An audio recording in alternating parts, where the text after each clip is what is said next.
ねえヨウム、ベートーベンの四重奏ってどれがおすすめ？今度はどうしました？いやー、この前ヨウムに室内楽おすすめされて、ベートーベンの四重奏聞いてみようと思ったんだけど、16曲もあるじゃない？どれがいいのかしら？それは、めちゃくちゃ嬉しいです。情緒が忙しいわね。じゃあ今回は初めてでも入りやすい、ベートーベンのおすすめ四重奏曲を紹介します。できればいろんな雰囲気が知れるといいわ。もちろんです。結論から言うと私のおすすめはこの4曲です。ふむふむ。まずはドラマチックな名曲、第4番。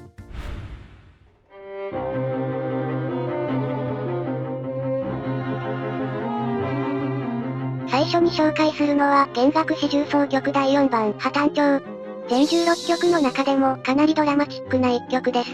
破綻調って言うと、運命と同じ？そう、この曲も初めから緊迫感がすごいんです。ベートーベンがすでに難聴と戦い始めた頃の作品で、抑えきれない感情が音に滲み出ています。なるほど、暗くて熱いって感じがする。ちなみにこの曲は初期の6曲、オーパス18の一つです。オーパス18はどれもわかりやすくて親しみやすいんですよ。四重奏って難しそうだけど、これは聞きやすいのね。あと激しいだけじゃなく、他の楽章とのバランスが良いのもポイントです。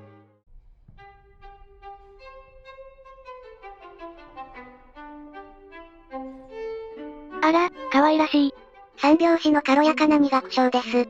優雅、舞踏会、あるいは可愛いと感じるかもしれませんね。想像の自由があるのね。彼がまだ古典派の形式美を重んじてた時期なので、こうした軽さも挟んであります。激しさの息抜きにちょうど良さそう。ドラマチックながら端正な作品。はじめの一曲としてぜひおすすめです。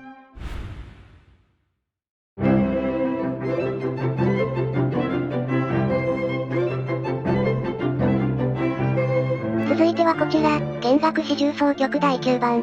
通称、ラズモフスキー第3番です。うわぁ、威風堂々。これぞベートーベンって感じね。これはラズモフスキー三部作と言われる彼の代表作です。彼一番の充実期に書かれたんですよ。確かに、さっきと比べて音の厚みがすごい。この頃は世界初のプロの四重奏団が結成されたりと、技術の高度化が進んでいました。その四重奏団と契約していたのが、ラズモフスキー伯爵。彼らの演奏のためにベートーベンに依頼したのです。だから副題にもなっているのね。このラズモ三部作はどれも力作なんですが、この第3番は一番親しみやすいです。第4楽章の風雅も必聴ですよ。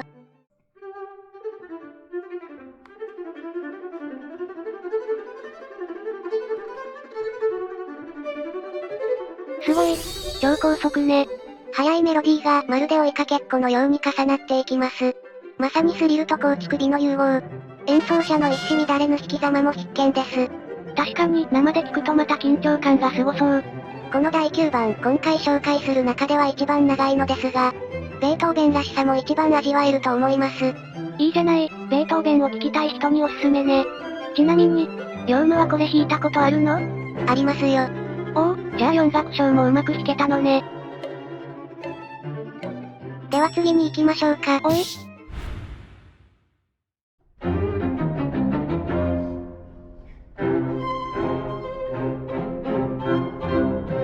おお。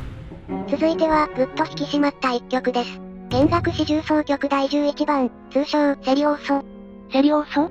なんか、シリアスみたいな名前ね。まさにその通り、この曲は本当に厳しいです。とても内容が濃く、冗長なシーンが一切ありません。ベートーベンが遂行を重ねて、必要な要素だけを残したんです。え、それってつまり、本質だけってこと？そうです。だから聞くとピリッと緊張感が走ります。実際、この曲は通して聴いても20分ほど。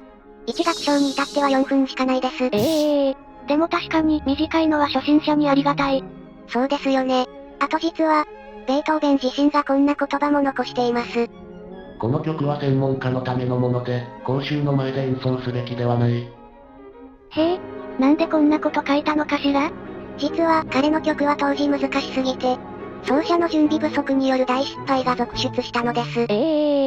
だからこんなことを書いたのかもしれませんね。初めての方にもおすすめですが、彼の曲を知ってから聴き直すとまた印象が変わりますよ。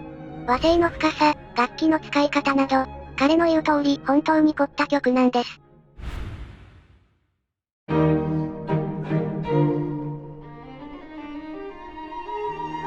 最後にご紹介するのは、弦楽四重奏曲第10番、ハープです。素敵なタイトルね。はい、この副題の元は今から流れる部分です。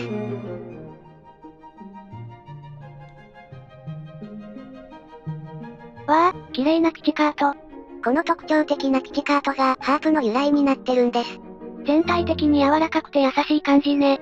そう、この変歩調調はちょっと内面的。香り高い雰囲気がありますよね。ハープの雰囲気とすごいマッチしてる。この曲も傑作の森の時期の作品で、これまでの作品で試みてきた技法が結晶になっているのです。一例ですが、3楽章に出てくる、運命のようなモチーフ。4楽章の変奏曲風な作り方。2つの楽章をつなげるアタッカなどが挙げられます。いろいろな技法が楽しめるのもまた魅力ですね。つまり集大成ってこと？そうです。構成の巧みさ、和声の美しさ、どれをとっても一級品です。まさに七色の色彩、ぜひ聴いてみてください。いやー、ベートーベンって四重奏もすごいのね。ですよね、交響曲だけじゃないんです。厳しさ、堂々さ、豊かさ、いろんな味わいがありますよね。確かにどの曲にも違った魅力があったわ。16曲全部雰囲気が全く違うのも魅力です。今日の4曲をきっかけに他のもぜひ触れてみてください。皆さんも今日の中で好きな曲はありましたか？詳しい方は、自分ならこれを押すと考えるのも楽しいですよ。最後までご視聴ありがとうございました。